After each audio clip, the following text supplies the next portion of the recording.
A'udhu billahi minasyaitanir rajim. Bismillahirrahmanirrahim. Assalamualaikum warahmatullahi wabarakatuh.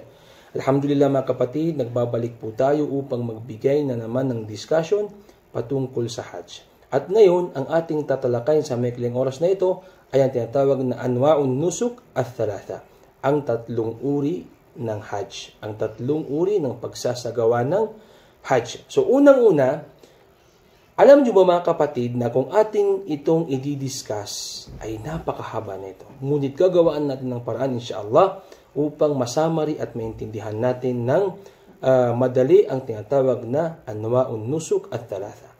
Unang-una, sinabi ng ating mga ulama, ang pinakakaraniwang ginagawa ng mga hujjaj, lalong-lalo na yung galing sa malalayong lugar, ay ang tinatawag na Hajj at Tamattu. At ang taong gagawa nito ay tinatawag na mutamatti. Okay?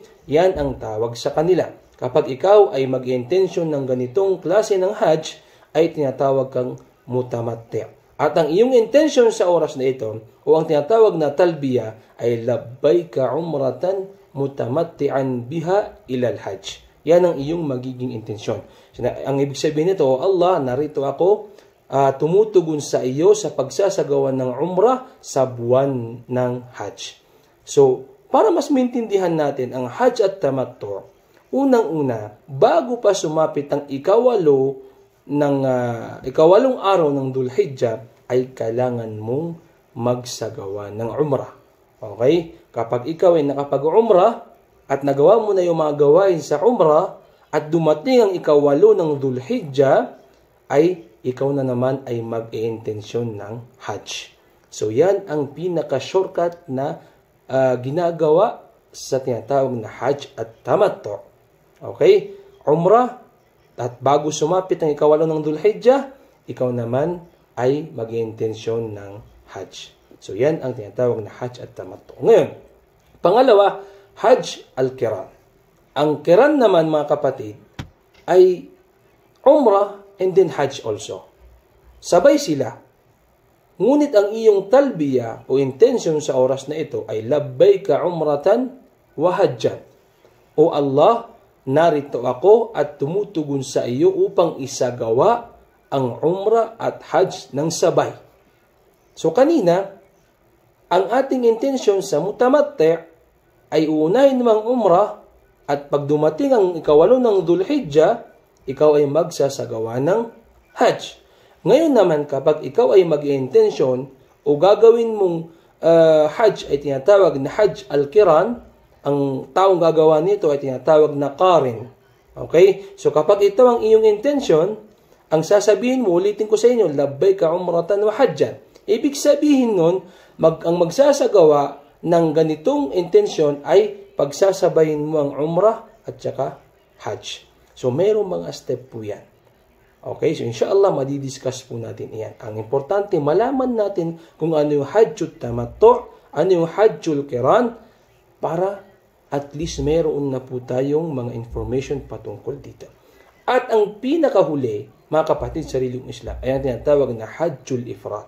Ang Hajjul Ifrad naman ay ang pagsasagawa ng isang haji, ng mga ritual ng Hajj ng mag-isa nang hindi nag-aalay ng hayop. Okay?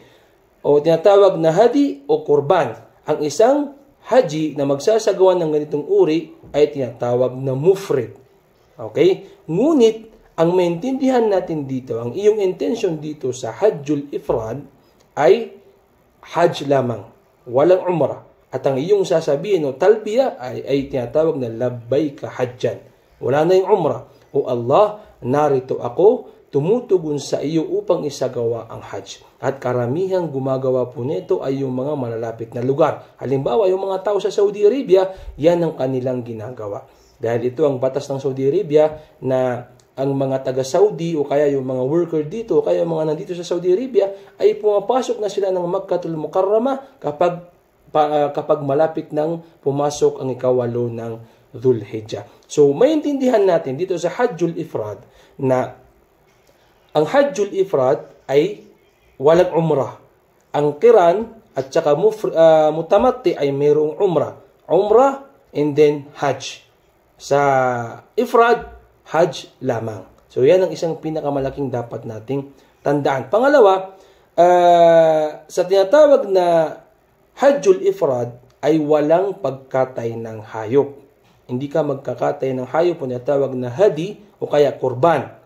Ngunit, sa tinatawag na mutamatti at saka qiran ay dapat kang magkatay ng hayop o magbigay ng hadi o kaya ay magkurban. So yan lamang ay mga summary ng ating discussion na anwaun na nusuk at thalath, ang tatlong uri o klase ng pagsasagawa ng Hajj. So unang-una, kapag ikaw ay gagawa ng Hajj at tamattu, ikaw ay tinatawag na mutamatti. At kapag naman ikaw ay gagawa ng Hajjul Qiran, ikaw ay matatawag na Qarin. At kapag ikaw naman ay magsasagawa ng Hajjul Ifrad, ikaw ay matatawag na Mufrid. Inshallah, yung mga ibang discussion sa mga gawain sa araw na ito ay madidiscuss din po natin. Assalamualaikum warahmatullahi wabarakatuh.